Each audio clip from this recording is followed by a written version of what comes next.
आज मेरी गुफ्तगू चाहे 2 घंटा में सुने चाहे 2 मिनट में सुन लें, मतलब मेरे ज़हन से निकल रहा है। हजारों काम करते हो खुदा से जिंदगी पाकर, तो चाहूंगा हजारों काम करते हो खुदा से जिंदगी पाकर, नमाजों के लिए मोमिन तुम्हें फुर्सत नहीं मिलती। और बहुत ढूंढा जमाने में ये कहने पड़ा आखिर कि जनाबे फातिमा जैसी कोई औरत नहीं मिलती।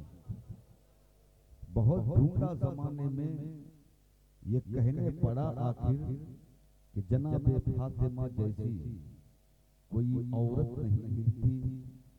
और जमाना भर में सोना और चांदी अच्छी दौलत है, जमाना भर में सोना और चांदी अच्छी दौलत है, मगर माँ बाप से बढ़कर कोई दौलत नहीं मिलती। आइए एक मर्तबा जी लाकर दुरूद पाक पढ़ लें। अल्लाहुम्मा सल्ली अला सय्यिदना मौलाना मुहम्मद कमा तुहिब्बु व तर्दा bi सल्ली अलैहि सल्लु अलैहि सलातो व सलाम अलैका या रसूलल्लाह सल्लल्लाहु तआला अलैहि वसल्लम। मैं सोच नहीं पा रहा हूँ कि मेरे चचा और उस भाई को बिरादरी से काट किसने दिया है।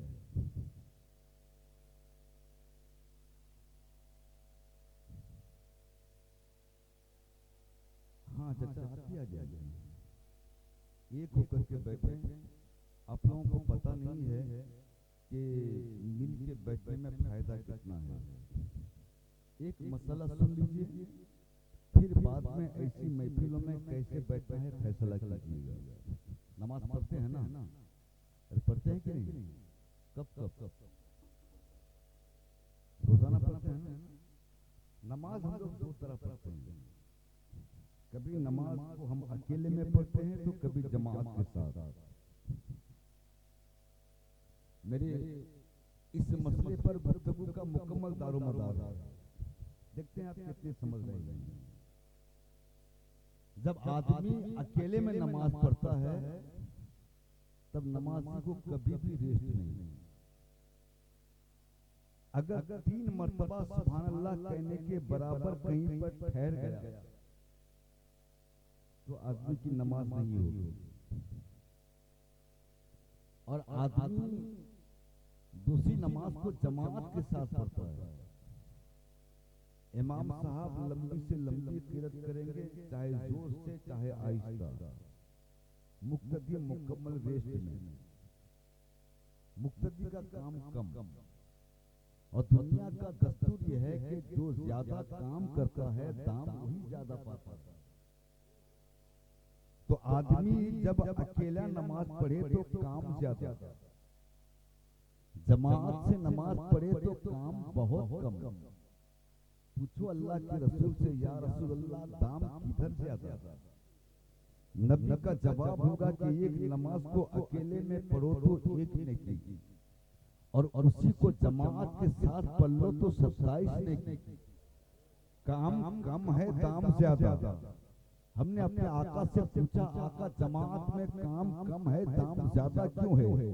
तो मेरे आका की रहमत जवाब देगी कि नमाज में ज्यादा नेकी किरत की बुनियाद पर नहीं है, नमाज में ज्यादा नेकी रकू और सजदे की बुनियाद पर नहीं है।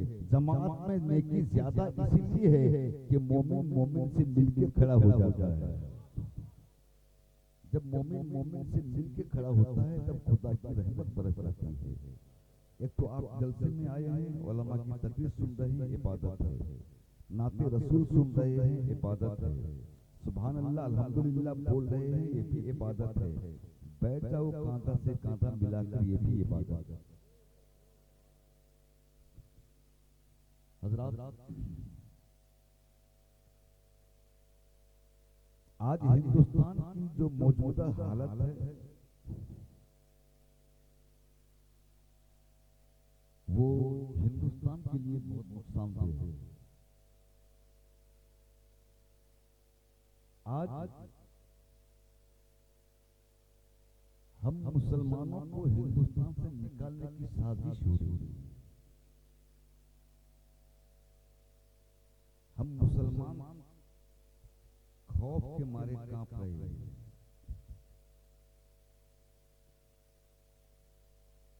आज 30 करोड़ होने के बावजूद आप में कपकपी तारी है।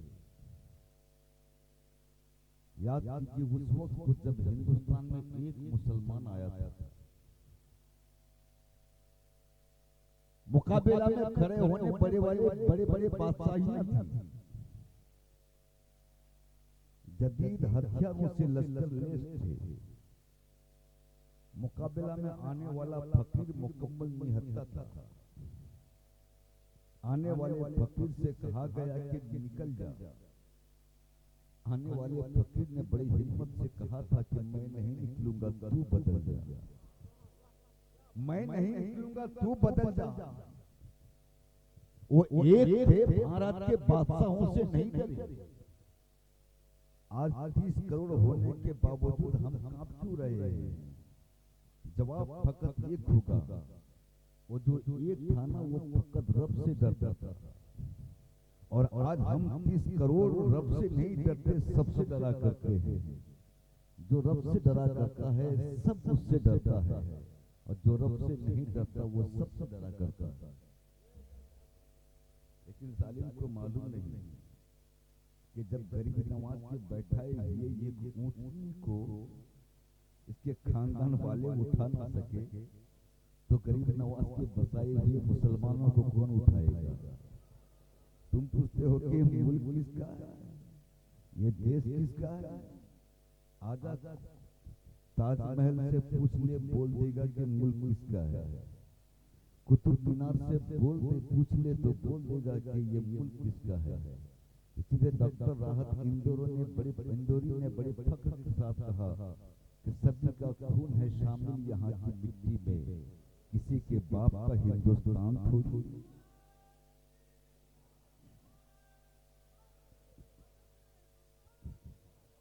हजरात,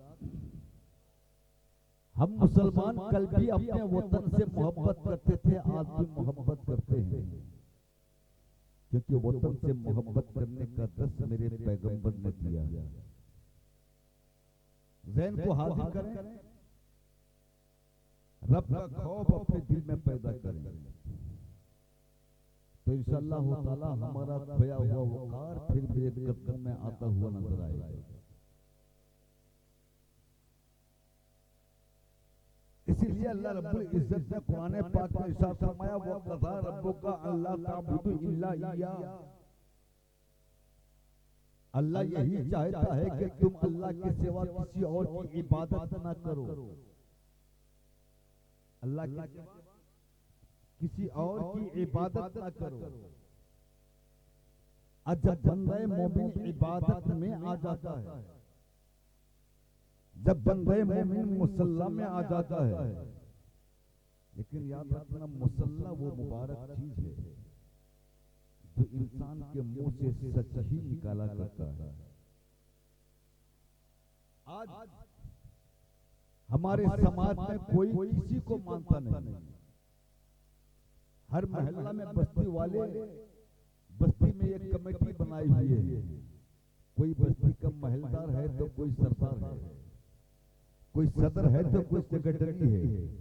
लेकिन अफसोस की बात है कि अवाम आज किसी को मानने को तैयार नहीं। आज हमारी एकता ही खो गई है। उसकी वजह क्या है कि हर कोई अपने आप को बड़ा समझता है। चाय की दुकान में बैठोगे तो पता चलेगा, वो बोलेगा कि हम बड़ा। जिसका लाख रुपये जमा है वो कहेगा नहीं मैं लखपति हूँ, मैं बड़ा। जिसका करोड़ जमा है वो कहेगा मैं करोड़पति हूँ, मैं बड़ा। जो नौकरी पाया है वो कहेगा मैं सर्विस होल्डर हूँ इसीलिए मैं बड़ा। चाय की दुकान में बैठा तो हम बड़ा, समाज में रहा तो कहा हम बड़ा। लेकिन जब वही बंदे मोमिन मुसल्ले पर आ गया, खुदा के घर में आ गया, खुदा के पास में आ गया, आपने देखा होगा कोर्ट और कचहरी में जज अपनी शान और शौकत के साथ जज की कुर्सी में बैठा है। दोनों तरफ पुलिस बंदूक लेकर खड़ी है। गेट में दरबाने के लिए भी पुलिस के हाथ में बंदूक है। वकील लोग अपने काले लिबास पहन करके अपनी शानो शौकत के साथ जलवागर है। फिर धार्मिक पुस्तक पर हाथ रखकर कसम कराया जाता है, बोल जो बोलूंगा सच बोलूंगा। बंदा कसम भी खा लिया, अपने धर्म की किताब पर हाथ रख करके जो कहेंगे सच कहेंगे। लेकिन इंसाफ के साथ बोलना, कसम खाने के बावजूद क्या मुंह से सच निकला है? बोलो ना। जज का डर था, जज के डर ने मुंह से सच निकलवा नहीं सका। पुलिस के बंदूक के खौफ में मुंह से सच नहीं निकाल सका। धार्मिक पुस्तक की अजमत में मुंह से सच नहीं निकाला। लेकिन जैसे ही एक बंदे मोमिन, चाहे कितना बड़ा पापी इंसान हो, लाओ मस्जिद के अंदर, यहाँ कोई नजर नहीं आता। लेकिन मेरा यकीन है कि पापी से पापी इंसान भी मस्जिद के अंदर आ जाएगा तो उसके मुंह से झूठ नहीं सच ही निकलेगा, है ना? सच ही निकलेगा। खड़ा हो गया मुसल्ले पर। अब मुसल्ले ने ललकार कर पूछा कि बोल बड़ा कौन? चाय की दुकान में अपने आप को बड़ा कहता था, समाज और सोसाइटी में अपने आप को बड़ा कहता था। अब बोल बड़ा कौन? बंदा कान पकड़ गया। मैंने कहा कान क्यों पकड़ा? तो नमाजी का जवाब होगा, मैं नहीं पकड़ता, मुस्तफा पकड़वाते हैं। मैंने कहा कि आका ये कान क्यों पकड़ाया आपने? तो आका की रहमत जवाब देगी कि कान पकड़ना भी एक तौबा है। मैंने कहा कि आका किस चीज से तौबा? का अपने आप को बड़ा बोलता था उससे तौबा, अपने खानदान को बड़ा बोलता था उससे तौबा, सर्विस होल्डर को बड़ा बोलता था उससे तौबा, ज्यादा उम्र वाले को बड़ा बोलता था उससे तौबा। कान पकड़ लिया। मुसल्ला ने पूछा, नमाजी बोल बड़ा कौन है? नमाजी पुकार उठा, अल्लाहु अकबर, मौला मैं नहीं तू बड़ा है, मैं नहीं तू बड़ा है। मुसल्ला ही वो अजमत वाली चीज है जो इंसान के मुंह से सच उगलवाले। यहाँ कोई बंदूकधारी नजर नहीं आता। अब नमाज ने कहा, अच्छा अल्लाह को बड़ा मानता है और तू? मैं छोटा। ठीक है, छोटा है तो छोटा की तरह रहे, हाथ बांध अदब के साथ खड़ा हो गया, बिल्कुल छोटा की तरह। ना दाएं देखे, ना बाएं देखे, ना आगे देखे, ना पीछे, एक ही जगह पर नजर टिकी हुई है। बंदा एक ही जगह पर देख रहा है, छोटा की तरह अदब के साथ खड़ा हो गया। नमाज ने कहा कि नमाजी और छोटा हो, नमाजी और छोटा हो। नमाजी रकू में झुक गया। खड़ा था तो 6 फीट का लंबा मालूम हो रहा था, झुक गया तो 3 फीट का हो गया। अब झुक के बोलने लगा, सुभाना रब्बियल अज़ीम, मौला तेरे लिए अज़मत है, मेरे लिए कुछ नहीं। मौला तेरे लिए बुजुर्गी है, मेरे लिए कुछ नहीं। नमाज ने फिर कहा और छोटा हो। नमाजी सजदा में गिर गया। याद कीजिए, खड़ा था तो 6 फीट का नजर आ रहा था, रकू में गया तो 3 फीट का नजर आया, सजदा में गया तो 1.5 फीट का हो गया। अब नमाज ने कहा अब जुबान से बोल। कहने लगा, सुभाना रब्बियल आला, मौला तू ही सबसे आला है। जरा प्यार से बोलो सुभान अल्लाह। तू ही सबसे आला है, तू ही सबसे बाला है। नमाज ने कहा कि बोल तू क्या है? कहा कि मैं तो अदना हूँ, मैं तो छोटा हूँ, आला मेरा रब है। अब मैंने नमाज से पलट करके पूछा, ऐ नमाज पहले कान पकड़वा कर तूने मुझको छोटा बनाया, फिर रकू में झुका करके मुझको छोटा बनाया, फिर सजदा में गिरा करके मुझको छोटा बनाया, आखिर इतना छोटा क्यों बना दिया? तो नमाज ने तड़प कर जवाब दिया कि हाँ हाँ तू रब को बड़ा मानता है और हम तुझको छोटा बनाना चाहते हैं, ताकि इसलिए याद रखना, बड़ा का प्यार वही पाता है जो पहले छोटा बन जाया करता है। जो छोटा होता है उसी को बड़ा प्यार करता है। इसलिए ऐ मुसलमानों, अगर तुम रब का का प्यार पाना चाहते हो तो रब के बारगाह में झुकने की आदत डाल लो, क्योंकि जो रब के बारगाह में झुक जाता है, छोटा बन जाता है, तो परवरदिगार उसी को उठाता है। अरे झुका था अब्दुल कादिर बन करके, रब ने उठाया तो गौसे आजम बना दिया है। झुका था माइनुद्दीन बन करके, रब ने उठाया तो गरीब नवाज बना दिया है। झुका था अहमद रजा बन करके, रब ने उठाया तो आला हजरत बना दिया है। झुका था हबीबुर रहमान बन करके, रब ने उठाया तो मुजाहिद मिल्लत बना दिया है।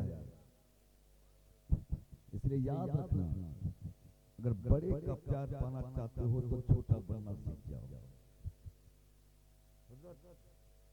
मौलाना समीउल अख्तर साहब, अल्लाह का शुक्र है, का शायर नहीं मौलाना जी। जब मौलाना की बारी आती है तो हमारे कौम के लोग खुद मौलाना से दूर होते हैं। आज बहुत सारी जगह पर हजरत अपनी बेटी मौलाना को देना ही नहीं चाहते। ये 4000 5000 कमाने वाला मौलवी मेरी बेटी को क्या खिलाएगा? उलमा से दूर होते हैं। लेकिन पूछा जाए अपने रसूल से, या रसूल अल्लाह, ये उलमा कौन है? क्या इनसे कौम को दूर होना चाहिए? तब आका के फरमाते हैं, अरे जो इनको देखे वो अपने रसूल को देखे, जो इनसे हाथ मिलाए वो अपने रसूल से हाथ मिलाए, जो इनके पास बैठे वो अपने रसूल के पास बैठे। इनके आका फरमाते अन्नज़ु इला वजहिल आलिम इबादत, आलिम के चेहरा को देखो इबादत है। हजरत आज तो आप आलिम दीन हैं, आपके चेहरा देखना इबादत है, आपके हाथ से मुसाफा करना इबादत है, आपकी बातों को सुनना इबादत है, आपकी फरमा बरदारी करना इबादत है। लेकिन सरकार, मैं आपको वो दिन याद दिला रहा हूँ जब आप आलिम, हाफिज, मौलाना, मुफ्ती, शायर कुछ भी ना थे। बमुश्किल महीना 2 महीना के बच्चे थे, अपने घर के पालने में लेटे हुए थे, अपने उससे उठ करके अपने रफे हाजत भी नहीं कर सकते। लेकिन उस वक्त कितनी नौजवान औरतों ने आपको गोद में उठाया था, अपने सीने से लगाया था, आपको कितना चुमा था। आज तो आप आलिम दीन हो गए, क्या आज आपको उस तरह कोई प्यार करती है? तो मौलाना का जवाब होगा, नहीं जहांगीर, कल जो लोग प्यार करते थे आज वो मुझको देखकर घूंघट दे रहे हैं, मुझको देखकर पर्दा कर रहे हैं। मैंने सोचा, या अल्लाह, जब कोई रुतबा नहीं था तब सबों ने चुमा है, जब कोई मकाम नहीं था तब सबों ने प्यार किया है। आज आलिम दीन बन गए हैं, इनसे पर्दा क्यों है? आज हाफिज कुरान बन गए हैं, इनसे पर्दा क्यों है? तो हमारी अक्ल ने जवाब दिया, वो तो बचपन था इसीलिए बड़ों का प्यार पाता रहा। आज बड़े हो गए हैं इसीलिए बड़ों के प्यार से महरूम हो गए। नमाज ने हमको यही तालीम दिया है कि ऐ नमाजी, अगर तू रब का प्यार पाना चाहता है तो पहले छोटा बनना सीख जा। जो छोटा बन जाता है वही बड़ा का प्यार पाता है। कुछ दिन पहले मेरे इलाका में तूफान आया था, आपने उस तूफान का तस्करा भी सुना होगा न्यूज के जरिए। टोर्नाडो, इतना खतरनाक तूफान, मौलाना सफीरुद्दीन साहब अच्छी तरह जानते हैं। 40 फीट के ट्यूबवेल को फिल्टर समेत उखाड़ दिया था। किसने? हवा ने। पुख्ता मकान की छत को कच्चे मकान पर रख दिया था। तालाब का सारा पानी उड़ गया, मछलियां दरख्त के ऊपर थी। इतना खतरनाक तूफान। उन्हीं पीरियड में मैंने भी मैदान में धान बोया था। जब बड़े बड़े दरख्तों का ये हास्य देखा तो मैं सोचने लगा, या अल्लाह, मेरे धान का पौधा क्या हुआ? ये बड़े बड़े दरख्त जिसको हाथी भी उखाड़ नहीं पाते, ये सब उखड़ कर ढेर हो गए। मेरा धान का पौधा तो इतना नरम और नाजुक है कि बकरी मुंह मार दे तो जड़ समेत आ जाए। आखिर धान के पौधों का क्या हुआ? धान के पौधों को याद करके मैं आंसू बहा रहा था। इतने में मदरसा के सदर साहब आए, आके कहने लगे हजरत क्या हुआ? मैंने कहा देखो नहीं क्या हुआ। कहा हाँ देख तो रहा हूँ। कहा आपको कहीं चोट लगी? मैंने कहा दिल पे लगी। कहा कि वो कैसे? कहा कि जनाब देखते नहीं है कि बड़े बड़े दरख्त, नीम के दरख्त सब उखड़ कर ढेर हो गए, मेरे धान के पौधों का क्या हुआ होगा? तो सदर साहब ने कहा कि मौलाना घबराइए मत, आपके धान के पौधों का कुछ नहीं बिगड़ेगा। मैंने कहा आप पागल हैं? अरे बड़े बड़े दरख्त उखड़ कर ढेर हो गए, धान के पौधे का कुछ नहीं बिगड़ेगा। कहा कि मौलवी लोग थोड़ा पागल टाइप के होते हैं, ये ऐसे नहीं मानेंगे, चलो मैदान की तरफ। मैदान में गया तो मैं देखा, मेरी आंखें हैरत से फटी की फटी रह गई। मैंने देखा कि मेरे धान के पौधे शान से लहलहा रहे हैं। मैं आलम में तसव्वुर में बैठ गया धान के पौधों के पास। कहा कि अबे नरम नाजुक पौधे, वो बड़े बड़े नहीं बचे, तू कैसे बचा? वो मजबूत दरख्त नहीं बचे, तू कैसे बचा? तो धान के पौधों ने आलम में तसव्वुर में उनको जवाब दिया था, जहांगीर सुन सुन, बड़े बड़े दरख्तों को अपने मजबूती पर बड़ा नाज था, इसलिए तूफान के सामने वो अकड़ गया। जब तूफान के सामने वो अकड़ गया था, तब तूफान ने उसको उखाड़ दिया और मुझको अपनी नाजुकी का एहसास था। तूफान जब आया था तब मैं अपने आप को अकड़ाया नहीं, मैंने अपने आप को झुका दिया था। जब मैं झुक गया तब तूफान को मुझ पर रहम आ गया, तो मुझको बचा लिया गया। इसीलिए मेरे भाई मेरा पैगाम है, अगर आबाद होना चाहते हो तो रब की बारगाह में झुक जाओ। जो झुक जाता है उसे बचा लिया जाता है, जो अकड़ जाता है उसको उखाड़ दिया जाता है। इसलिए याद रखना, बड़ा बनना चाहते हो तो छोटा बनना सीख जाओ।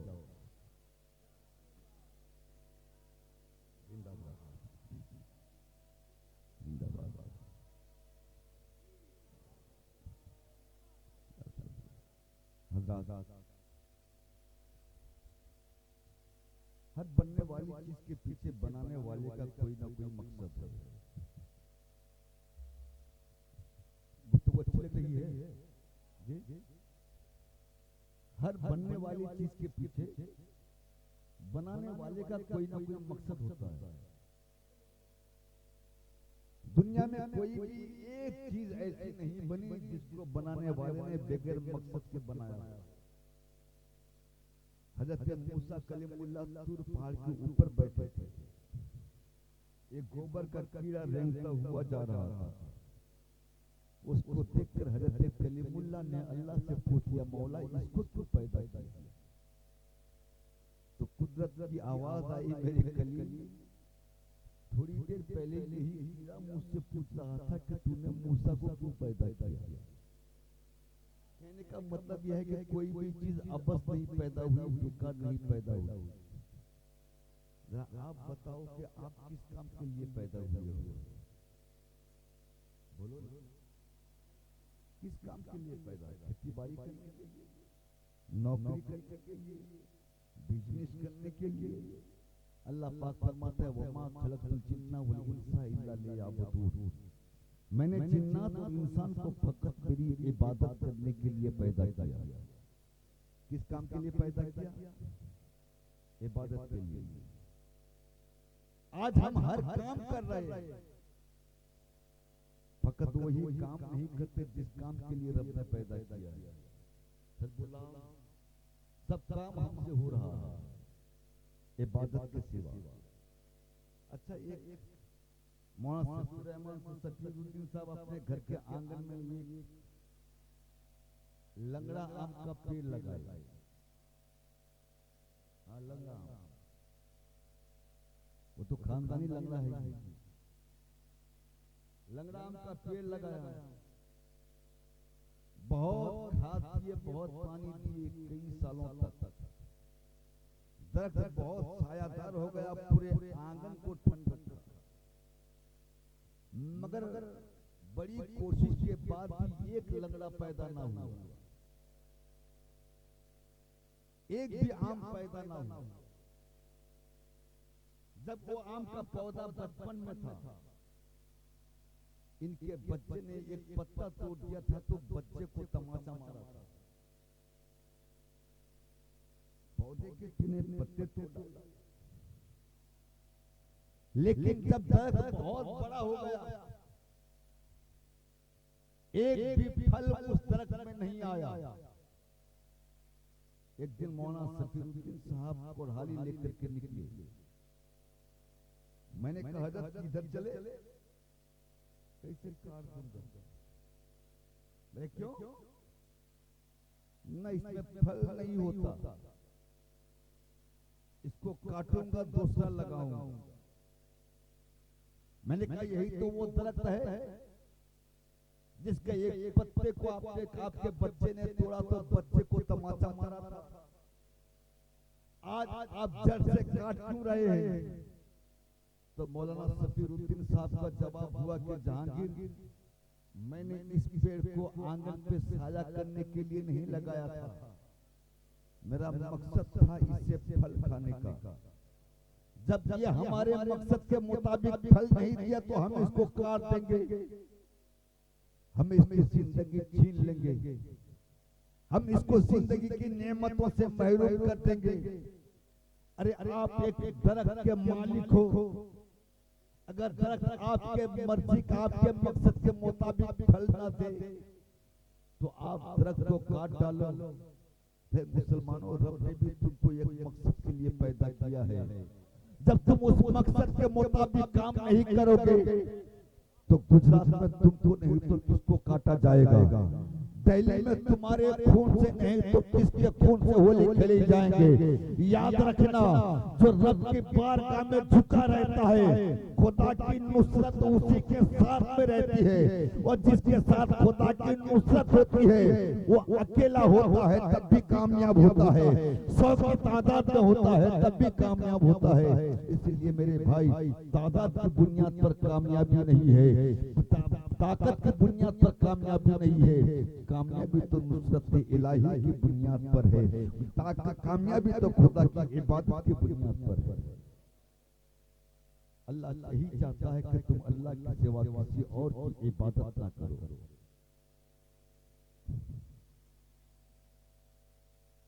और उसके बाद वो बिल वालिदैन एहसान, और अपने माँ बाप के साथ अच्छा सलूक करो। जरा प्यार से बोलो। कुरान शरीफ में कमोबेश 15 जगह ऐसी है जहां पर अल्लाह ने अपनी इबादत के साथ माँ बाप के साथ अच्छा सलूक करने का हुक्म दिया है। नंबर 1 अल्लाह की इबादत, नंबर 2 माँ बाप के साथ अच्छा सलूक। बल्कि उलमा फरमाते हैं कि माँ बाप के साथ अच्छा सलूक इबादत पर फौकियत है, क्योंकि माँ बाप के हुस्न सलूक से इबादत रब की बारगाह में कबूल होती है। आदमी की इबादत उस वक्त कामयाब है जब उसके माँ बाप उससे राजी हों। अगर माँ बाप नाराज है तो जिंदगी भर की इबादतें मुंह पर मार दी जाएंगी। आज अफसोस की बात है, आज के मॉडल जमाने में बाप माँ की हालत एक फकीर की तरह हो गई है। 2-3 बेटा है तो बाप 15 दिन इसके यहाँ, 15 दिन उसके वहाँ, ये घर वो घर, ये घर वो घर, बिस्तर बदल रहा है। बाप बूढ़े हो गए हैं तो बेटा आज ओल्ड मैन समझ करके बाप माँ को ओल्ड हाउस पहुंचा देता है। बाप माँ की कीमत और कदर नहीं समझता। आज का नौजवान अगर बूढ़ा आदमी, बूढ़ा बाप माँ किसी मामला में बोल दे तो बेटा बड़ी हिम्मत के साथ माँ बाप को बोलता है, आपका काम खाने का खाते रहो, चुप रहो, हम जो करते हैं करने दो। लेकिन मेरे भाई, माँ बाप के साथ अच्छा सलूक करने का हुक्म हमें हमारे रब ने दिया है। आप जरा ज़हन को हाजिर करेंगे। हकीकत यह है कि जो अच्छा माहौल था वो नात खानी के नजर हो गया है। अब जो माहौल आप बना रखे हैं, ये ना तकरीर करने का है ना तकरीर सुनने का है। और देखिए हमारे वो भाई की आंखें इतनी छोटी हो गई है, हाँ कुछ नींद का मामला है और पीछे से मेरी बेटियां भी अपनी आवाज कर रही हैं, जिसकी आवाज यहाँ माइक तक आ रही है। खैर उनको छेड़िए मत, उनको छेड़िए मत, क्योंकि हमने भी अपने बड़े बड़े से सुना है, जब तक मलिकुल मौत वन ड्यूटी ना हो जाए तब तक हवा की बेटी की बोलती बंद नहीं होती। ये लोग बोलेंगे, बगैर बोले हजम नहीं होंगे। बहरहाल आप जरा जितने भी हैं मोहब्बत से बोल दें सुभान अल्लाह। माँ बाप के साथ अच्छा सलूक करो। आप माँ बाप को समझते ही क्या? आज एक सहाबी हजरत अलकमा रज़ियल्लाहु तआला अन्हु की बारगाह में, वो सहाबी जो मस्जिद नबवी में रसूल पाक की इब्तिदा में नमाज पढ़ते थे।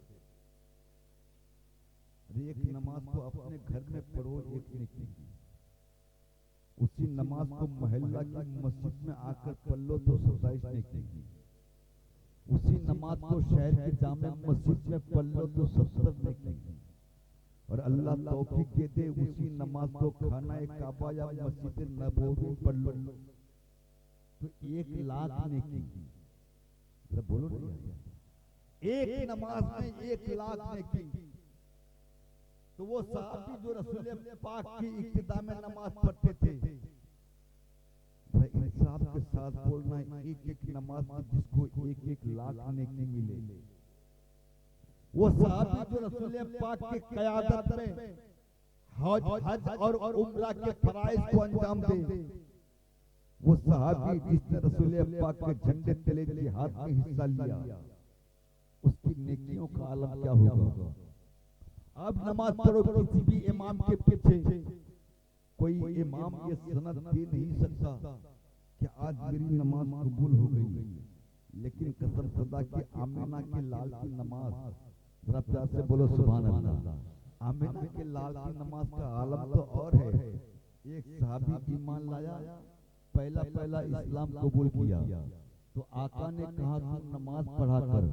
उसने वादा कर लिया, हाँ या रसूल अल्लाह मैं नमाज पढ़ता रहूंगा। उसने नमाज पढ़ना शुरू किया, 1 महीना 2 महीना नहीं, लगातार 3 साल तक नमाज पढ़ता रहा। एक दिन आका और कुछ सहाबा को उस सहाबी ने दावत दिया।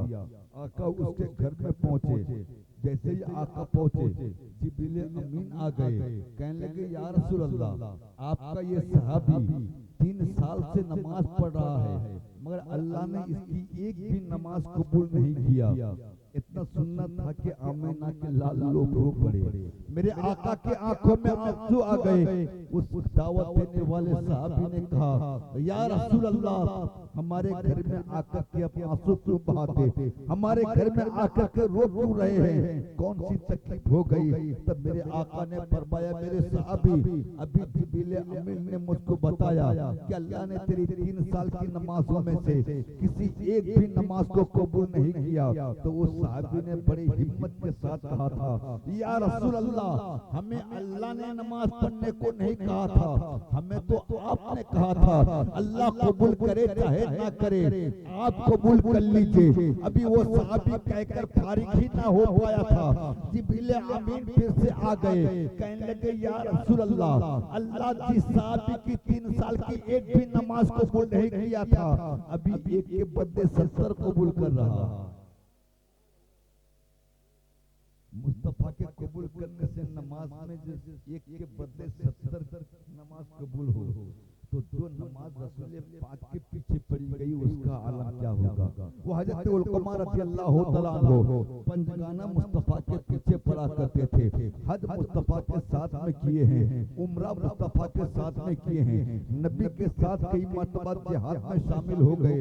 आखिर एक दिन ऐसा आया कि अलकमा को सख्त बीमार हो गए, सख्त मर्ज ने उसको पकड़ लिया, जान बचने की कोई उम्मीद नहीं। लेकिन जब जान बचने की उम्मीद नहीं हुई तो साथी लोग तलकीन करने के लिए गए। आज हम लोग जलसा में बैठे हैं, कम से कम दो एक बात सीख लें। मेरी बेटियों आप लोग भी सुनो, खासतौर से ये पैगाम हम अपनी बेटियों को देना चाहते हैं। आपके मोहल्ला में अगर कोई आदमी बीमार हो, बोलो उसकी अयादत को जाते हो कि नहीं? जरूर जाओ। आका फरमाते हैं बीमार को जो अयादत के लिए जाता है, जाने से वापस आने तक मुकम्मल जन्नत के फूल चुनने में रहता है। जब तुम किसी मरीज के पास जाओ तो जाकर उससे बोलो कि वो तुम्हारे लिए दुआ करे, क्योंकि मरीज की दुआ रब की बारगाह में फरिश्तों की दुआ की तरह होती है। लेकिन खबरदार, किसी मरीज के पास पहुंच करके इशारे से या ज़बान से ऐसी बात का इजहार मत करना जिससे मरीज को एहसास हो जाए कि मैं अब बचूंगा नहीं। आप गए हो हयात के लिए, तसल्ली दो, सेहत की दुआ करो। ज्यादा देर वहां भीड़ लगा करके मत बैठो। लेकिन जब आपको एहसास हो जाए कि अब ये बचेगा नहीं, तब खास मदद इसी वक्त करो। तरीका इस्लाम ने हमको दिया। आप उनके पास बैठ जाओ, बैठ करके जोर जोर से तौबा इस्तिग़फ़ार पढ़ने लगो। उसको पढ़ने आप जोर जोर से पढ़ते रहो, दो फायदा होगा। आप तौबा इस्तिग़फ़ार पढ़ोगे तो वहां खुदा की रहमत बरसेगी, रहमत के फरिश्ते आएंगे। दूसरा फायदा यह होगा कि हमारे तौबा पढ़ने को सुन करके मेरा भाई भी तौबा पढ़ने लगेगा। अगर ऐसा हुआ ना तो मेरा भाई तौबा के साथ इंतकाल करेगा। तब तक आप तौबा पढ़ते रहो जब तक उसके मुंह से तौबा जारी ना हो जाए।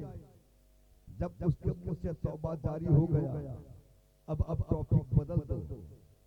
अब आप जोर से कलमा पढ़ने लगो, जोर जोर से कलमा पढ़ने लगो। कब तक पढ़ोगे? जब तक मेरा वो भाई पढ़ने ना लगे। उसको पढ़ने मत बोलना, आप जोर से पढ़ते रहो ताकि आपका सुन करके वो भी पढ़ने लगे। अगर आवाज उसकी नहीं निकल रही है, उसके होंठ को गौर से देखो। अगर उसके होंठ हिल रहे हैं तो समझ जाना कि कलमा के साथ मौत हो रही है, तौबा के साथ मौत हो रही है। तमाम सहाबा ही तलकीन के लिए अलकुमा के पास आए, मगर अलकुमा के मुंह से तौबा जारी नहीं हो रहा है। सहाबा ने सोचा, या अल्लाह, अगर नबी के सहाबी का ये हाल है तो 14 सदी वालों का क्या हाल होगा? 14 सदी वालों का क्या हाल होगा? गैबता मुस्तफा की बारगाह में फरियाद पेश की गई, या रसूलल्लाह, आपका सहाबी अलकुमा मौत के दहाने आ चुका है, मगर मुझसे तौबा जारी नहीं होता। आका कुछ कीजिए। आका ने फरमाया, जाओ उसकी माँ को बुला कर ले आओ। जरा प्यार से बोलो सुभान अल्लाह। जाओ अलकुमा की माँ को बुला कर लाओ।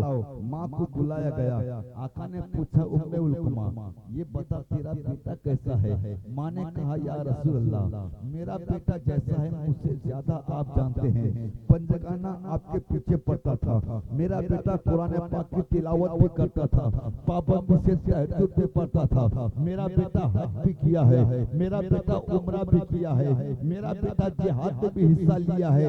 मेरे आका ने कहा कि उम्मे उलकुमा, मेरे पूछने का मतलब ये नहीं कि तेरा बेटा कितनी नमाज पढ़ता था। मेरे पूछने का मतलब ये नहीं तेरा बेटा कितना हज किया है। मेरे पूछने का मतलब ये नहीं तेरा बेटा कितना जिहाद किया है। मेरे पूछने का मतलब ये है, क्या तू भी अपने बेटा से राजी है? माँ का चेहरा झुक गया। माँ ने कहा, नहीं या रसूल अल्लाह, एक दफा का वाकया ये है कि मेरा बेटा सफर में गया था। मेरा बेटा सफर में जैसे ही गया, उसके कुछ दिनों के बाद किसी बात पर मेरी बहू ने मुझको गाली दिया। जब बहू ने मुझको गाली दिया, तब मैंने दिल में ठान लिया, मेरा बेटा आएगा, मैं इंसाफ दूंगी, मेरा बेटा मेरा इंसाफ कर देगा। मेरा बेटा परदेश से वापस आया, मैंने इंसाफ भी दिया, मगर अफसोस मेरा बेटा मेरा इंसाफ नहीं किया है। मेरा बेटा कोई फैसला नहीं किया है। तब से मैंने अपना फैसला रब की बारगाह में कर दिया है। आका ने फरमाया कि तेरा बेटा मर रहा है, मुंह से तौबा जारी नहीं होते, चल अपने बेटे को माफ कर दे। माँ ने कहा नहीं, मैं माफ नहीं करूंगी। इतने में उस सहाबी ने आकर कहा, या रसूल अल्लाह, उल्कुमा का इंतकाल हो चुका है, बेगर तौबा से चला गया है। आका ने फरमाया, उल्कुमा की माँ अब तो माफ कर दे। कहा कि नहीं, मैं माफ नहीं करूंगी। तब आका ने हुक्म दिया, साहबियों, मस्जिद नबवी के आंगन में लकड़ियां जमा करो। मुस्तफा का हुक्म मिलना था, लकड़ियां जमा हो गई। आका ने फरमाया, आग लगा दो। आग लगा दी गई, शोले भड़कने लगे। जब उसके शोले भड़क गए, तब आका ने हुक्म दिया, जाओ उल्कुमा की लाश को लेकर के आओ और ये जलते हुए अंगारे पर डाल दो। जब माँ ने ये फैसला मुस्तफा का सुना, कहने लगी, या रसूलल्लाह, आप मेरे बेटे के साथ ये दर्दनाक सुलूक कर रहे हैं। क्या मेरे बेटे की नमाज जनाजा आप नहीं पढ़ाएंगे? क्या मेरे बेटे को दफनाया नहीं जाएगा? मेरे बेटे को जलाया क्यों जा रहा है? तब मेरे आका ने फरमाया, उम्मे उल्कुमा, अगर तूने अपने बेटे को माफ नहीं किया तो अल्लाह इससे दर्दनाक अजाब देने वाला है। इतना सुनना ही था कि माँ की ममता तड़प उठी। माँ ने तड़प कर कहा कि या रसूल अल्लाह, आप गवाह हैं, मैंने भी माफ किया, परवरदिगार तू भी माफ कर दे। इतना कहना था कि अब मुस्तफा उसकी जनाजा पढ़ा रहे हैं। मुझको कहने दो, कौन सी नमाज बेकार गई है? मस्जिद नबवी वाली नमाज बेकार गई है, माँ को नाराज करने के लिए। इसीलिए मैं पैगाम है मेरे भाई, अगर रब को राजी करना चाहते हो तो पहले अपने माँ बाप को राजी कर लो। जिस बेटा से उसका माँ बाप राजी होता है, उससे उसका परवरदिगार भी राजी होता है।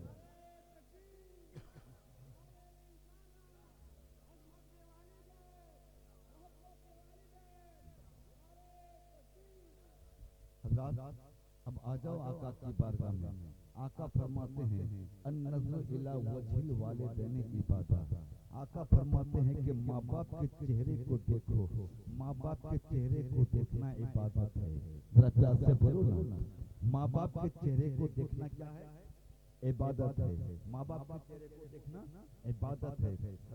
इबादत कई तरह की है। नमाज भी इबादत है, रोजा भी इबादत है, ज़कात देना भी इबादत है, हज करना भी इबादत है, कुरान पाक को देखना भी इबादत है, कुरान पाक पढ़ना भी इबादत है, कुरान पाक को घर में रखना भी इबादत है, कुरान पाक पढ़वा करके सुनना ये भी इबादत है। रास्ता में अगर कांटा गिरा हो तो इस नियत से कांटा हटा दो कि किसी दूसरे इंसान को ये कांटा तकलीफ ना दे दे। आका फरमाते ये कांटा हटाना भी इबादत है। दो मुसलमान में झगड़ा हो जाए, सुलह करा दो। भैया भैया,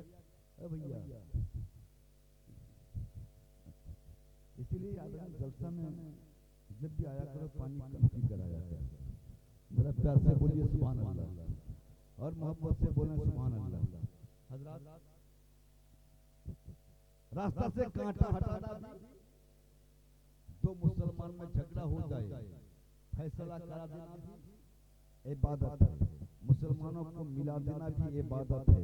एक गरीब का बच्चा रो रहा था, एक चॉकलेट दे करके उसको हंसा दो, आका फरमाते ये भी इबादत है। कोई यतीम बच्चा मिल गया है, उसके सर पे दस्ते शफ़क़त रख दो, आका फरमाते हैं ये भी इबादत है। शरीयत ने जो काम को हुक्म दिया है उसी काम को करते रहो, ये इबादत है। अब आका से पूछा जाए, ए मेरे आका, माँ बाप के चेहरे को देखना इबादत है, तो क्या नमाज की तरह इबादत है, रोजा की तरह इबादत है, ज़कात की तरह इबादत है, हज की तरह इबादत है, तिलावत की तरह इबादत है, खाना काबा को देखने की तरह इबादत है, शैतान को कंकर मारने की तरह इबादत है, मुसलमानों के आपस में फैसला करा देने की तरह इबादत है। जब हमने अपने आका से सवाल किया तो मदीना से मेरे आका की रहमत भरा जवाब, आका का रहमत भरा जवाब आएगा, मामिन वलदिन बारिन यंजुरु इला वजहिल अबवैहि नज़रत रहमा इल्ला कतबल्लाहु तआला फी कुल्ली नज़रतिन हजतन मबरूरा। आप फरमाते हैं, जब कोई बेटा या बेटी अपने माँ बाप के चेहरे को मोहब्बत की नजर से देखता है तो अल्लाह पाक हर बार देखने के बदले उस बेटा या बेटी को हज मबरूर का सवाब देता है।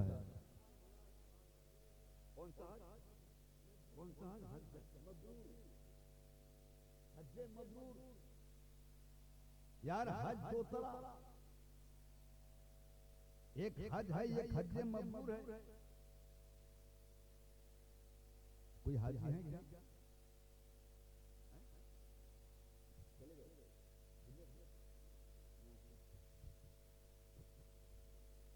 हज पूछ लीजिए हाजियों से या उलमा से, हाजी लोग क्या जाने, पैसा दिया है रब ने, मक्का गया, धक्का खाया, आ गया, बोले हम हाजी साहब। अब उलमा के ऊपर चढ़ने लगे। अरे हज करने के बाद आदमी मुफ्ती नहीं बन जाता। हज करने के बाद आदमी इमाम से बन नहीं जाता।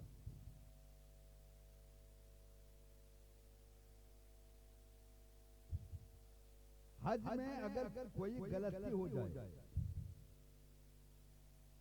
तो उसके बदले एक कुर्बानी देने होता है।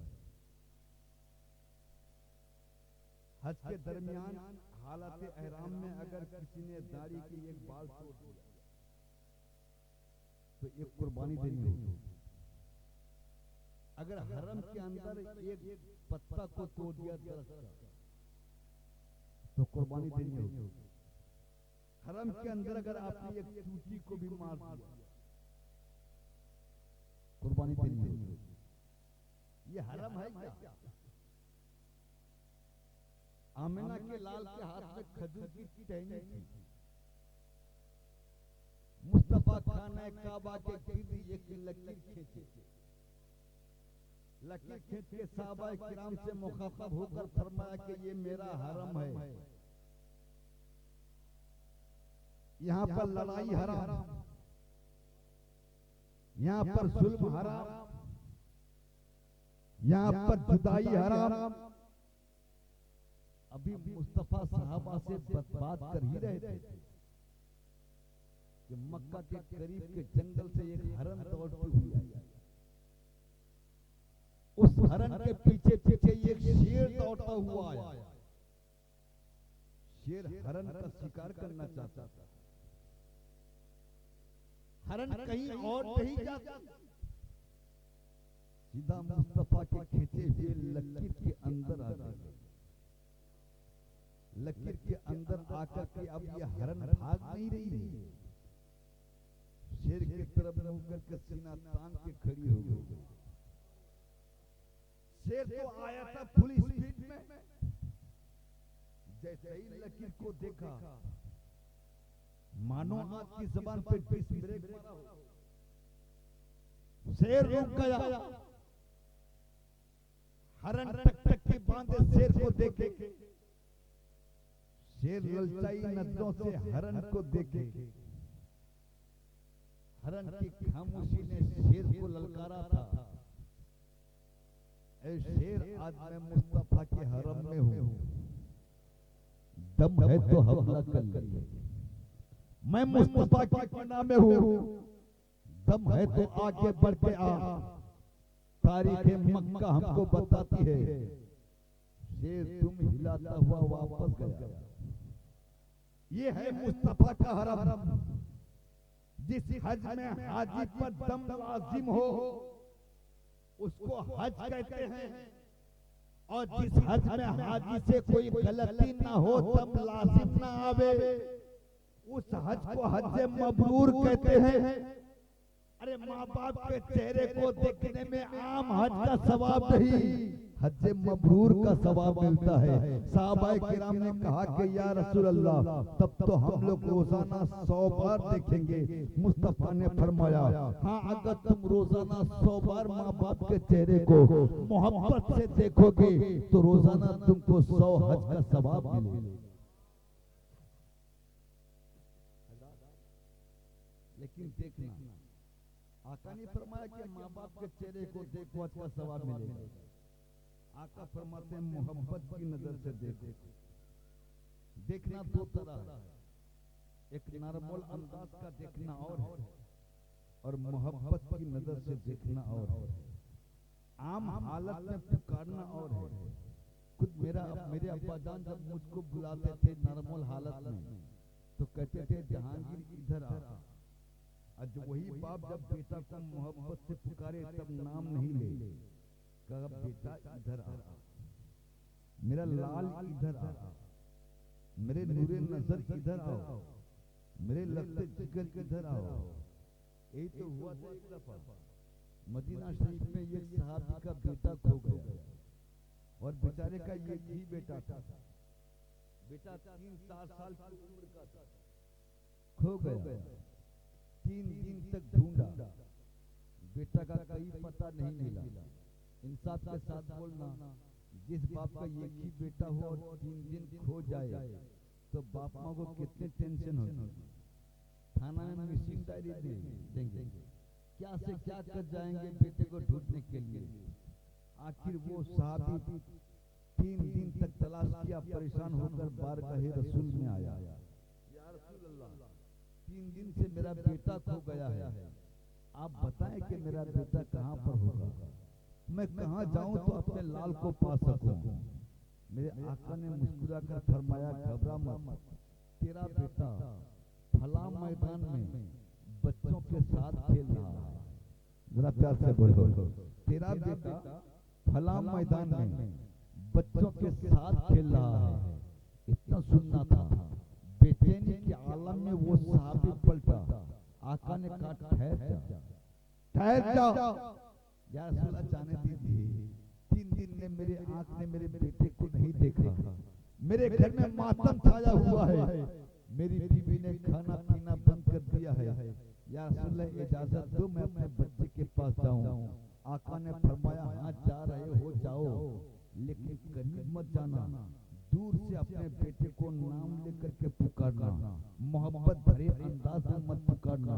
वहाँ तुम बच्चे को चूमना मत, वहाँ बच्चे को सीने से मत लगाना, वहाँ बच्चे को प्यार मत करना। उस सहाबी ने कहा कि या रसूल अल्लाह, मेरी नजर ने 3 दिन से मेरे बच्चे को नहीं देखा, मैं बच्चे को प्यार न करूं तो क्यों न करूं, अपना ही तो बच्चा है। तब मेरे आका ने फरमाया था, ए मेरे सहाबी, जिस मैदान में आज तेरा बच्चा खेल रहा है, आज उस मैदान में बहुत सारे यतीम बच्चे भी खेल रहे हैं। अगर तू वहीं पर अपने बच्चे को प्यार करेगा तो यतीम के दिल को तकलीफ पहुंचेगी। यतीम सोचेगा, एक काश मेरा भी बाप होता तो वो भी इसी तरह मुझको प्यार करता, इसी तरह सीने से लगाता।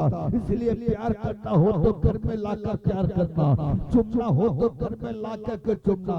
अम्मा यार, आम अंदाज का पुकारना और होता है, मोहब्बत भरे अंदाज का पुकारना और होता है, आम हालत का देखना और होता है, और मोहब्बत की नजर से देखना और होता है। जब माँ बाप के चेहरे पर नजर डालना तो ये सोच लेना, यही तो वो माँ है जो बचपन में अपने खून पिला करके मुझको जवान की है।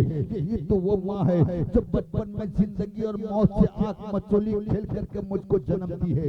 यही तो वो माँ है जो मेरे पेशाब पर खुद सोकर मुझको छाती पर सुलाकर आराम पहुंचाती रही। जब जब माँ की इन सिफतों को याद करके अब माँ बाप के नजरों के चेहरे को देखोगे, मुस्तफा फरमाते हैं, अब के बार का देखना मोहब्बत के साथ देखना होगा। जब तुम मोहब्बत की नजर से माँ बाप को देख लोगे, अल्लाह तुमको हज मबरूर का सवाब दे देगा। अभी आपका बाप है, आपका बाप माँ है, अल्लाह। अच्छा, दुनिया में कोई है किसी का बापा नहीं? मैं चचा बोल रहे हैं कि बापा नहीं है। और जिसके बापा नहीं होते उसको आपके यहाँ पर क्या बोलते हैं?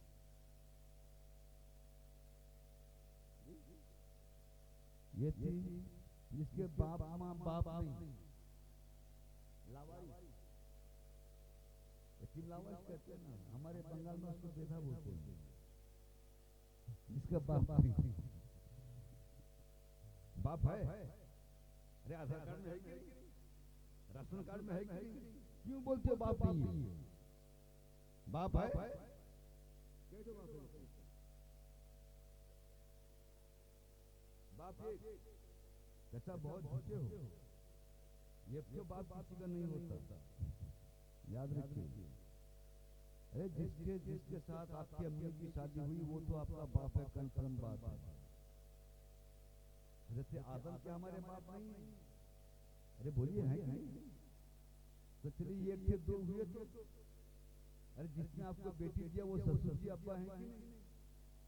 क्या हुए? तीन हुए।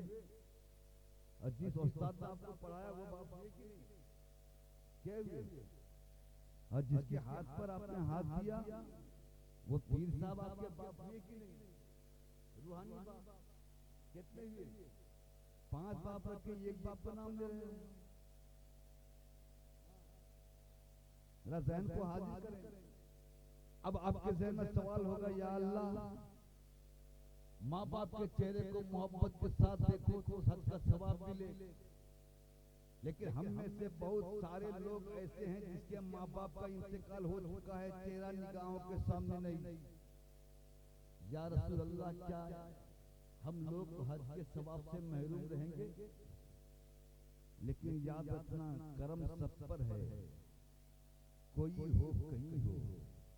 या रसूल अल्लाह, तुम ऐसे रहमतुल लिल आलमीन हो। मुस्तफा की रहमत से कोई महरूम नहीं। आका फरमाते हैं कि मंजारा कब्रा अबवाए, आका फरमाते हैं बाप माँ जिंदा है तो चेहरा देखो, और अगर माँ बाप का इंतकाल हो चुका है तो उनके कब्र की जियारत करो। चेहरा देखोगे तब भी हज का सवाब मिलेगा, और माँ बाप के कब्र की जियारत करोगे तब भी हज का सवाब मिलेगा। लेकिन सुनियो, आपकी अकीदत पर मैं कुर्बान हूँ, पीर साहब के कब्र की जियारत करने के लिए अजमेर शरीफ चले जाते हैं हम, पीर के कब्र की जियारत करने के लिए बगदाद चले जाते हैं हम, पीर के कब्र की जियारत करने के लिए दिल्ली निजामुद्दीन औलिया चले जाते हैं हम, पीर की कब्र जियारत करने के लिए बरेली शरीफ जाते हैं हम, पीर के कब्र की जियारत करने के लिए धामनगर शरीफ जाते हैं हम। लेकिन ए अजमेर जाने वालों, एक कचोछा वो कलियर जाने वालों, मैं आपसे पूछना चाहता हूँ, अजमेर तो आप चले गए, कचोछा तो आप चले गए, बरेली वो धामनगर तो आप चले गए, लेकिन सीने पे हाथ रख करके सच बोलना, आज तक कितने मर्तबा बाप माँ की कब्र में हाजिरी की तौफीक हुई? देते हैं? अरे जहां आपको हज का सवाब मिलेगा, ऐसे पीर से मोहब्बत करो, जरूर करो। मोहब्बत करना भी चाहिए, लेकिन याद रखना, पीर बड़ा नहीं है, बाप माँ बड़ा है। पीर बड़ा नहीं है, बाप माँ बड़ा है तुम्हारे लिए। माँ बाप का दर्जा पीर से बहुत बड़ा है। लेकिन ये सुन लियो, जब पीर साहब आ जाते हैं ना, मुरीद लोग हजार हजार की गड्डी लेकर देकर पीर साहब के हाथ मिलाएंगे। पीर साहब अगर आ गए, घर के अंदर एसी रूम में पलंग में रखेंगे। और इधर घर में बूढ़ी माँ की तबीयत खराब हो गई, डॉक्टर ने प्रेस्क्रिप्शन कर दिया, तो जब तक सब बेटों से चंदा ना हो जाए तब तक माँ की दवाई ना आवे। बाप की लुंगी फट गई, जब तक सब बेटों से चंदा ना हो जाए बाप की लुंगी ना आवे। इधर पीर साहब को हजार हजार का नजराना, इधर माँ बाप के लिए ये हाल है। पीर साहब आ जाए तो एसी रूम में रखो, और बूढ़े माँ बाप को ये जाड़े के मौसम में भी घर के अंदर घुसने की तौफीक नहीं होती, बारामदा में फेंक रखते हो। याद रखना, पीर के दामन में अगर तुम्हारे लिए हिदायत है तो क्या हुआ? तुम्हारे बाप माँ तो वो है जिनके कदम के नीचे तुम्हारी जन्नत है। बाप माँ राजी होंगे तब राजी होगा। याद रखना, पीर की खिदमत बाद में करना, पहले अपने माँ बाप की खिदमत कर लेना। क्योंकि कुरान पाक में कहीं पर भी रब ने अल्लाह की इबादत के बाद पीर की मोहब्बत का तज़किरा नहीं किया है, बल्कि कुरान पाक में 15 जगह ऐसी है जहाँ पर रब ने अपनी इबादत के साथ माँ बाप के हुस्न सुलूक का तज़किरा किया है। समझो, बातों को समझो, सुन्नियत को बदनाम मत करो, सुन्नियत को बदनाम मत करो, ताकि दूसरे लोग आज ये ना कहते कि सुन्नी लोग फकत पीर समझता है और कुछ नहीं समझता। मुरीद का जहां ताल्लुक है, सबसे पहले तो हर आदमी अल्लाह उसके रसूल का मुरीद है। सबसे पहले आदमी अल्लाह और उसके रसूल का मुरीद है। अल्लाह उसके रसूल का मुरीद होना हमारी औकात नहीं है, इसीलिए हम सिलसिला वाले किसी पीर के जरिए से मुरीद होते हैं। लेकिन याद रखना, हम लोग इसीलिए मुरीद नहीं होते कि हम पीर को पोसेंगे, हम इसीलिए मुरीद नहीं होते कि पीर हमको जन्नत में लेकर जाएगा। अरे ये पीर भी खुद नफ्सी नफ्सी में हो। जब बाबा आदम नफ्सी नफ्सी में होंगे तो ये पीर से क्या बनेगा। आज कुछ लोग तो मियां पीर साहब के हाथ पर हाथ देकर क्या मुरीद हो गए, नमाज रोजा से दूर हो गए। बोले मेरा पीर जो करेगा वही होगा, मेरा पीर मुझको जन्नत दिला देगा। पागल है, पीर जन्नत दिलाएगा। अच्छा, अब आजमा लीजिए, जिस पीर साहब बैठ हैं, जिसके बारे में आप ये कहते हैं कि मेरा पीर मुझको जन्नत दे देगा, आप जाकर बोलो कि पीर साहब मैं ये गरीब आदमी हूँ, मिस्किन हूँ, मेरा घर दर्जा कुछ नहीं, आपकी बहुत सारी जमीन है, 2 डिसमिल जगह मुझको दो, मैं घर बनाऊंगा। कोई पीर साहब देंगे पीर साहब? जब ये 2 डिसमिल जगह नहीं देंगे तो वहां पर जन्नत क्या देंगे? जब 2 डिसमिल जगह देने को तैयार नहीं है तो वहां जन्नत क्या देंगे? इसलिए पीर से मुरीद इसीलिए मत हो कि मुझको पीर जन्नत दिलाएगा, बल्कि पीर के हाथ पर हाथ इसीलिए दो कि मैं मुरीद होने के बाद इतनी ज्यादा नेकी करूंगा कि कल कयामत के दिन अगर पीर की नेकी में कमी आ जाए तो मैं अपनी नेकी देकर पीर को जन्नत में लेकर जाऊं। इसको मुरीद कहते हैं। पीर का मुरीद होकर आ जाओ ना। रसूल पाक की चहेती लाडली बेटी फातिमा ज़हरा की बात, जिसकी जिंदगी में मेरे आका ने कहा कि ये जन्नत की औरतों की सरदार है,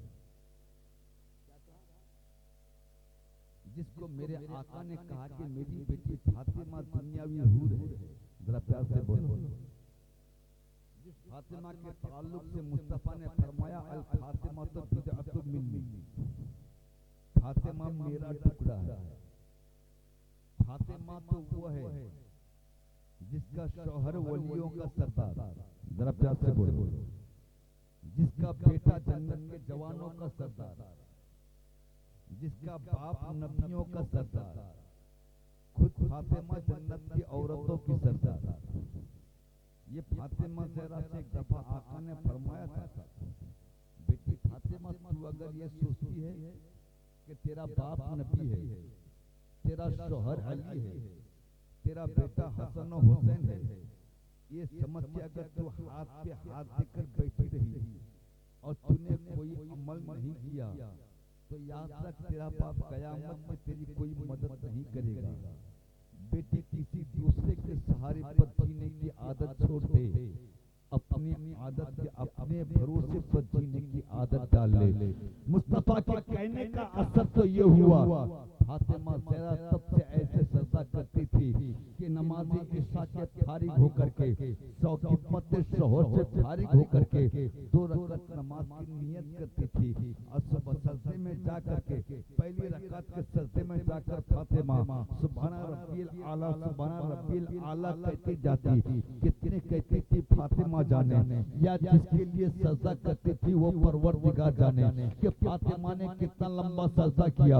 यहाँ तक के मस्जिद नबवी की मीनार से हजरत बिलाल की मुकद्दस आवाज गूंजती थी, अल्लाहु अकबर अल्लाहु अकबर। फजर की अजान की आवाज आती थी, अजान की आवाज को सुनकर फातिमा ज़हरा सर को उठाती और जल्दी में 2 रकात नमाज को मुकम्मल करती और रोज गिड़गिड़ाती हुई रब के बारगाह में दुआ करती थी, ऐ मेरे परवरदिगार, तूने रात को इतनी छोटी क्यों बनाई है?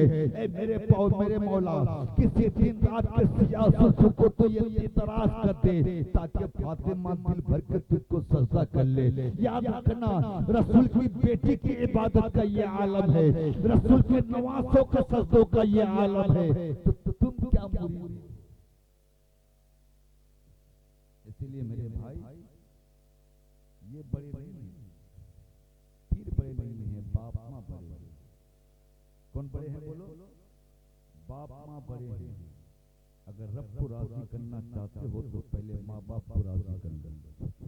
मैं आखिर में एक बात कहना चाहूंगा मेरे भाई, हकीकत ये है कि मैं जिस रंग में गुफ्तगू करता हूँ, मैं आज उस ढंग से बोल नहीं पाया मुझको, हाँ, क्योंकि मजमा होता है तो गुफ्तगू सुनने काबिल होती है।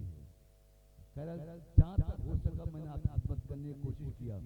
मैं आखिर में जितने गैरतमंद बेटे बैठे हैं, मैं आपसे एक बात पूछना चाहूँगा, सच बताइए, क्या आप लोग अपने माँ बाप से सच्ची मोहब्बत करते हैं? हाथ उठा के बता दीजिए। अल्लाह गवाह हो।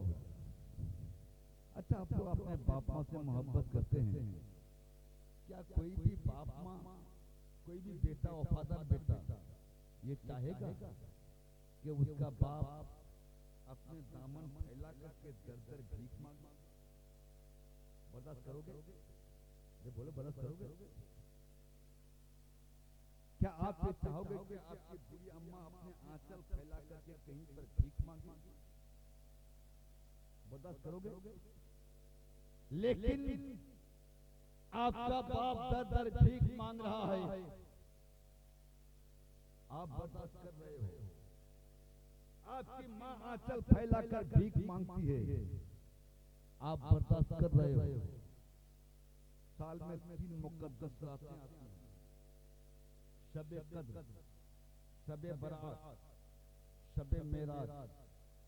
ये 3 मुकद्दस रातों में मेरे बाप माँ की अरवा छुट्टी पाती है।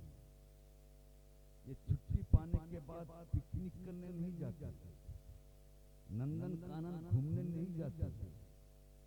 ये अरवा छुट्टी पाने के बाद सीधा अपने अपने घरों को आते हैं। बाप है तो बेटे के दरवाजे पर, माँ है तो अपने बेटे के दरवाजे पर। बाप अपना दामन फैला करके खड़ा है, माँ अपने आंचल फैलाकर खड़ी है। बाप माँ की ये सताएं बुलंद होती है, मेरे बेटे आज की रात वो रात जिस रात में मेरा रब बांट रहा है। ए मेरा बेटा, आज बख्शिश वाली रात है, कुछ नेकी मेरे दामन में डाल दे, कुछ नेकी मेरे दामन में डाल दे। माँ कहती है कुछ तिलावत कुरान की नेकी मेरे आंचल में डाल दे। हमारे बाप माँ हमारे दरवाजे खड़े होकर के एक एक नेकी की भीख मांगते हैं, और हम बेटे को उस मुकद्दस रात में भी घर में टीवी ऑफ नहीं करते। अपने घर के पलंग में मस्ती के नींद खर्राटे लेते। तुम्हारा बाप माँ दरवाजे पर खड़े होकर भीख मांग रहा है, आपने कैसे बर्दाश्त कर लिया? अगर उस मुकद्दस रात में कुछ बेटे ने नेक काम करके माँ बाप पर इसाले सवाब कर दिया, तो ये बाप माँ की रूहें लौटती हैं। ये दुआ करते हुए कि परवरदिगार, जिसने मुझको आबाद किया तू उसे आबाद कर दे। जरा प्यार से बोलो, जिसने मुझे आबाद किया तू उसे आबाद कर दे। रात भर सदाएं देने के बावजूद घर वाले की तरफ से एक भी नेकी अगर ना पहुंची तो ये लोग लौटते हो वो कहते हैं परवरदिगार, जैसे मैं बर्बाद हुआ तो इसे भी बर्बाद कर दे। बेटा घर के अंदर सोया हुआ है, बाबा माँ सदाएं लगा रहे हैं दरवाजे पर खड़े होकर, कब तक भीख मांगते हैं हमारे बाप माँ। कुरान पाक कहता है या मत्लइल फज्र, सुबह सादिक तक, मगरिब के बाद आए थे मेरे बाप माँ के अरवा, सुबह सादिक तक भीख मांगता रहा। इसलिए मेरे भाई मैं आपसे एक गुजारिश करना चाहता हूँ, उस मुबारक रात में हर रूह तो भीख मांगने के लिए आ जाती है, मगर 3 आदमी की रूह ऐसी है जो भीख मांगने के लिए नहीं आती, वो अपने कब्र ही में रहते हैं, नेकियां उन तक पहुंचती रहती। नंबर 1, अगर मरने वाला मरने से पहले दुनिया में कुछ इल्म छोड़कर चला जाए, उसको भीख मांगने की जरूरत नहीं होगी, वो अपने कब्र में आराम करेंगे, नेकियां उन तक पहुंचती रहेगी। जरा मोहब्बत से बोलो। दोस्त आप कहोगे मियां ये काम तो आलिमों का काम है, किताब लिखना, इल्म छोड़ना, हम लोग क्या करेंगे? आका फरमाया और सबकतन जारियतन, अगर आप ऐसा ना कर सके, इल्म नहीं छोड़ सके, तो कम से कम सदक़े जारिया कर जाएं। आप अपने माँ बाप के नाम से तामीर मस्जिद में हिस्सा लें, आप अपने माँ बाप के नाम से मदरसे की तामीर में हिस्सा लें, आप अपने माँ बाप के नाम से मस्जिद के वजू खाना तामीर कर दें। अगर आपने ऐसा कर लिया, आपको अब नेकी भेजने की जरूरत नहीं होगी, कयामत तक उसके नामे अमल में नेकियां पहुंचती रहेगी। अब जितने लोग बैठे हैं में से पैसे वाले लोग, कितने लोगों के पास पैसा है? हाथ उठाइए।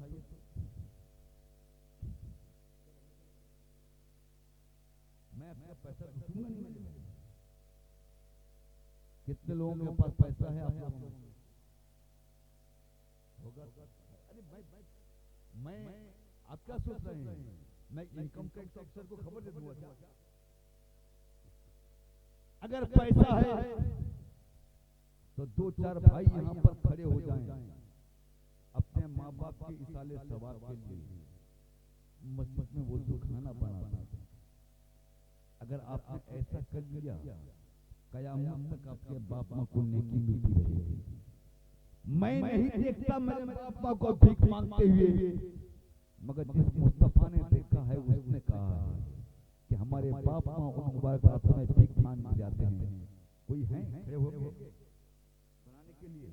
सुभान अल्लाह। एक भाई खड़े हो गए, इनके साथ कोई एक भाई और मिल जाए। आए सुभान अल्लाह, 3 हो गए। अल्लाह वल्लाहुल वित्र व युहिब्बुल वित्रा, अल्लाह बेजोड़ है, बेजोड़ को पसंद करता है, लेकिन नबी के यार 4 हैं। कितने और एक में खड़े हो जाएं?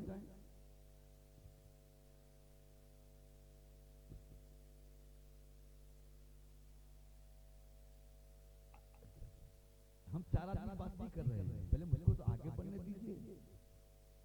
और एक आदमी कोई खड़े हो जाए, 4 आदमी, 3 आदमी खड़े हो गए। चलिए 3 आदमी, आप लोग जितना हो सके आप लोग काम को आगे बढ़ाओ, लेकिन याद रखिए अल्लाह उसके रसूल का काम है। काम शुरू करना हमारा आपका काम है, मंजिल तक पहुंचाना परवरदिगार का काम है। आप लोग हिम्मत से आगे बढ़ो। रब्बे कदीर की बारगाह में दुआ है कि परवरदिगार तमाम मुसलमानों को इस नेक काम में हिस्सा लेने की तौफीक बख्शे। खासतौर से ये पानी 3 चीज है, मसला समझ लीजिए, 3 चीज है बहुत सस्ती चीज, मगर कोई अगर मांगे तो ना करना मना है। नंबर 1 आग।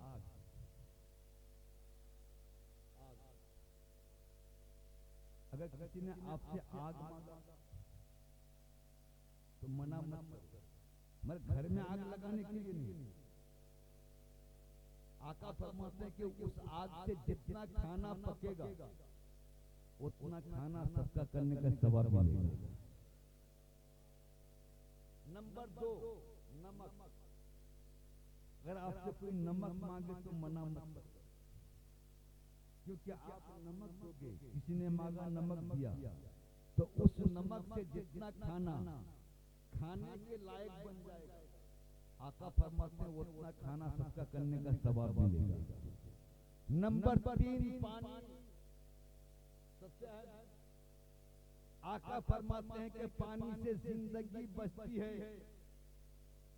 अगर किसी ने पानी मांगा, आपने पानी दिया, गोया कि आपको मुर्दा जिंदा करने का सवाब मिलेगा, है ना।